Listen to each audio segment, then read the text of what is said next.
बिस्मिल्लाहिर्रहमानिर्रहीम। Welcome back to my YouTube channel. Dear students, आज chapter number 6 का next lecture हमें देखना है पॉलीसेकेराइड्स। पहले तो थोड़ा सा इस वर्ड को हम देख लेते हैं कि पॉलीसेकेराइड्स का मतलब क्या होता है। पॉली में डियर स्टूडेंट्स हमारे पास होता है मैनी। पॉली का मतलब होता है काफी सारे, और सेकेराइड्स का मतलब होता है हमारे पास शुगर। जब काफी सारे शुगर मिलते हैं तो मिलकर जो हमारे पास एक स्ट्रक्चर या एक चेन बनेगी उसको हम क्या नाम देंगे? पॉलीसेकेराइड्स का नाम देंगे। तो फिर ये मैंने इधर लिखा भी हुआ है कि 100 से 1000 मोनोसेकेराइड जब मिलते हैं तो मिलकर जो एक चेन बनेगी लंबी सी, इसको हम क्या नाम देंगे? पॉलीसेकेराइड। जैसे कि हम कहते हैं कि इस तरह से मोनोसेकेराइड एक दूसरे के साथ जुड़े होते हैं और जुड़ते जाते हैं और ये एक लंबी आपके पास पॉलीसेकेराइड की चेन बन जाती है।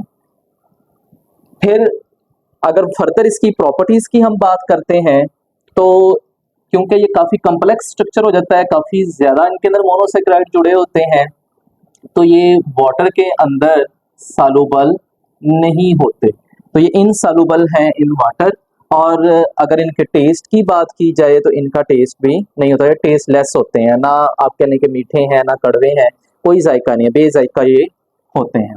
अब इसकी कुछ एग्जांपल्स हैं, इनको वन बाय वन हम देखते हैं। सबसे पहले हमारे पास एग्जांपल आ जाएगी स्टार्च की। अब ये जो स्टार्च है मोस्टली कहाँ पर स्टोर होती है, या आप कह लें कि ये कहाँ पर पाई जाती है? प्लांट्स के अंदर होती है। अब स्टार्च जो है ये हमें दो तरह की पॉलीसेकेराइड्स शो करवाता है। एक तो हमारे पास ये स्ट्रेट चेन में हमें शो करवा रहा होता है पॉलीसेकेराइड, और दूसरा ये हमें ब्रांच चेन के अंदर शो करवाता है। जैसे कि स्ट्रेट चेन के अंदर, जैसे मैंने ऊपर भी बनाई कि ये आपके पास ग्लूकोज के मॉलिक्यूल्स लगते जाएंगे। मोनोसेकेराइड यहाँ पर कौन से हैं? ग्लूकोज के। इधर मैं मेंशन भी कर देता हूँ कि जब बहुत सारे ग्लूकोज के मॉलिक्यूल इस तरह से इसके साथ लगते जाएंगे तो ये जो एक चेन हमारे पास स्ट्रेट चेन बनेगी, इसको हम क्या नाम देते हैं? स्टार्च। अब ये स्ट्रेट चेन की फॉर्म में भी होते हैं और ब्रांच चेन की फॉर्म के अंदर भी हमारे पास मौजूद होते हैं। अब ये इसी तरह से ये हमारे पास पहले आ गई स्ट्रेट चेन आ गई, ठीक है। अब इसमें कहीं से भी ये इस तरह से करके ये क्या होगा? ये ब्रांच चेन की फॉर्म के अंदर भी ये पाए जाते हैं। तो आई होप डियर स्टूडेंट्स कि इसमें आपको क्लियर हो गया होगा कि ये स्ट्रेट चेन की फॉर्म में पाए जाते हैं ब्रांच। अब ये भी क्या होते हैं? ये भी ग्लूकोज के ही हमारे पास मॉलिक्यूल। जब काफी सारे ग्लूकोज के मोनोसेकेराइड्स मिलते हैं तो ये हमारे पास एक पॉलीसेकेराइड चेन बनाते हैं जिसको हम स्टार्च का नाम देते हैं।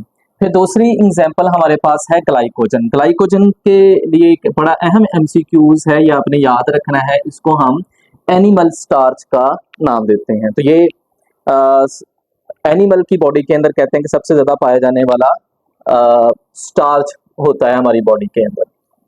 अब जो ग्लाइकोजन है ये मोस्टली कहाँ पर स्टोर होता है?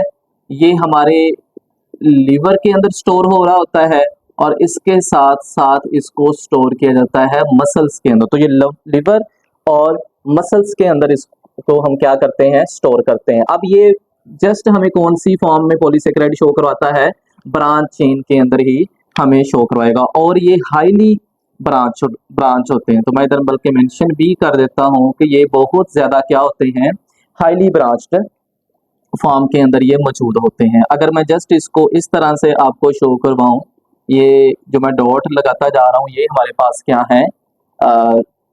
ग्लूकोज के मॉलिक्यूल्स ही हैं। तो ये इस तरह से करके ये हमारे पास क्या दे रही होती है? ब्रांच्ड चेन बना रही होती है। तो ये हमारे पास इसमें से क्या निकल रही है? ब्रांच निकल रही है। तो इस तरह से ये हमारे पास किसका स्ट्रक्चर होता है?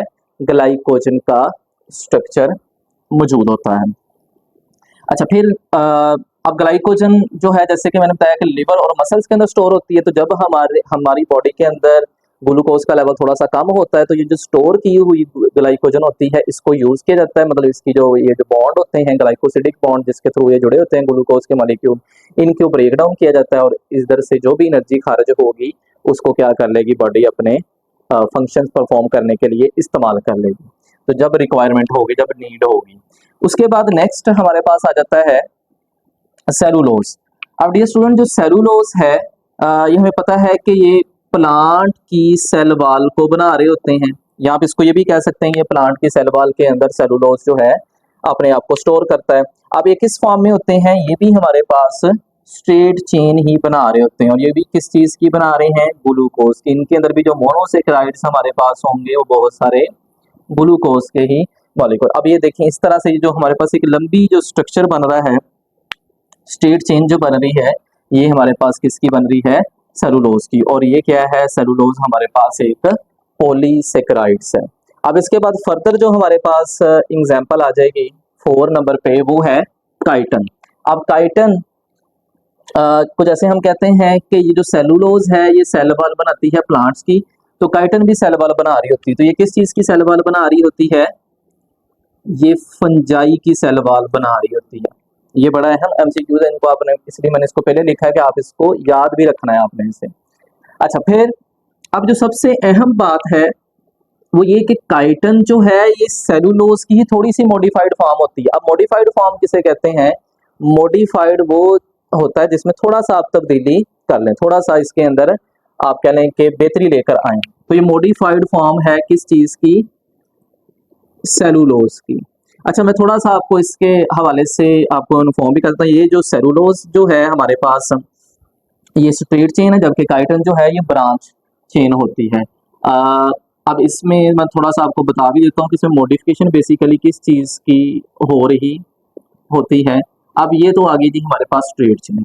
अब इसके साथ जो ब्रांच चेन बन रही होती है वो दो चीज़ें बन रही होती हैं। एक तो इसके साथ लगा होता है एसिटाइल ग्रुप अटैच होता है, और दूसरा इसके साथ कौन सा ग्रुप अटैच होता है, अमीनो ग्रुप अटैच होता है, जिसको हम NH का नाम देते हैं। और एसिटाइल का अगर मैं इधर फॉर्मूला लिखूं तो ये CH3C डबल बॉन्ड O, ये कुछ इस तरह से करके होता है। अगर मैं अब इसको इकट्ठा इधर जोड़ूं तो आपको पता चल जाएगा मॉडिफाइड फॉर्म कैसे ये बना रहे होते हैं।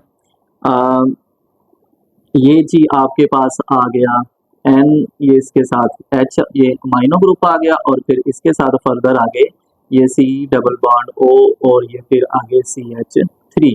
अब ये जो एसिटाइल प्लस अमीनो ग्रुप की जो ब्रांच चेन बनी होती है, ये इसके अंदर मॉडिफिकेशन है। एक तो इसके अंदर क्या उसका नाम है, ब्रांच नहीं है, जबकि इसके अंदर ये ब्रांच बनी होती है। ब्रांच कौन से फंक्शनल ग्रुप्स की बनी होती है, एसिटाइल ग्रुप की और अमाइनो ग्रुप की। तो इसलिए हम इसको क्या बोलते हैं, it is the modified form of cellulose के। सेलुलोज के अंदर थोड़ी सी तब्दीली करें तो हमारे पास क्या बन जाएगी, काइटन का स्ट्रक्चर बन जाएगा। और ये भी हमारे पास क्या था, पॉलीसेकेराइड। इस तरह से काफी बड़ी, चलो कहीं कहीं पर इसमें ब्रांचेस ये बनी होती हैं, जिसको हम एसिटाइल प्लस अमीनो ग्रुप का नाम देते हैं। अच्छा, फिर अब ये जो काइटन है हमने कहा कि फंजाई की सेल वॉल को बना रही होती है। इसके अलावा भी बहुत सारी जगहों पर या बहुत सारे एनिमल्स के अंदर ये क्या बना रही होती है, एक्सोस्केलेटन बना रही होती है। उनके जो बाहर वाला खोल होता है उनकी बॉडी को जो कवर कर रहा है, जो प्रोटेक्ट कर रहा है मुख्तलिफ चीज़ों से, तो ये एक्सोस्केलेटन होता है। जैसे हमारी बॉडी के अंदर जो हड्डियां हैं ना, वो हमारी बॉडी के या मैस के अंदर हैं या इनसाइड हैं। कुछ जानवर ऐसे जैसे कछुआ है, उनकी बॉडी के ऊपर जो है वो क्या पाई जाती हैं, हड्डियां मौजूद होती हैं, जिसको हम स्केलेटन, एक्सोस्केलेटन का नाम देते हैं। तो अब ये कौन कौन से जानदार हैं, इसके लिए ये मैंने एक की बनाई है, आप इसको इधर से याद रख सकते हैं। इस की को मैं इधर भी लिख देता हूँ, ये ICL, इंडियन क्रिकेट लीग। ये पहले एक होती थी लेकिन अब ये खत्म हो चुकी है, पर इधर से आप इसको याद रख सकते हैं। अब ये जो फर्स्ट आई है, IFR हमारे पास आ जाएगा इंसेक्ट्स। तो ये इंसेक्ट्स की एक्सोस्केलेटन बना रही होती है। फिर हमारे पास एक और एनिमल्स होते हैं, इनको हम क्रैब्स का नाम देते हैं, इनकी एक्सोस्केलेटन ये बना रही होती है। और फिर इसी तरह से ये लॉबस्टर होते हैं, इनकी ये एक्सोस्केलेटन को बना रही होती है। तो ये था आज का डियर स्टूडेंट्स लेक्चर्स। उम्मीद है आपको समझ आई होगी। Stay connected. Thank you and अल्लाह हाफिज़।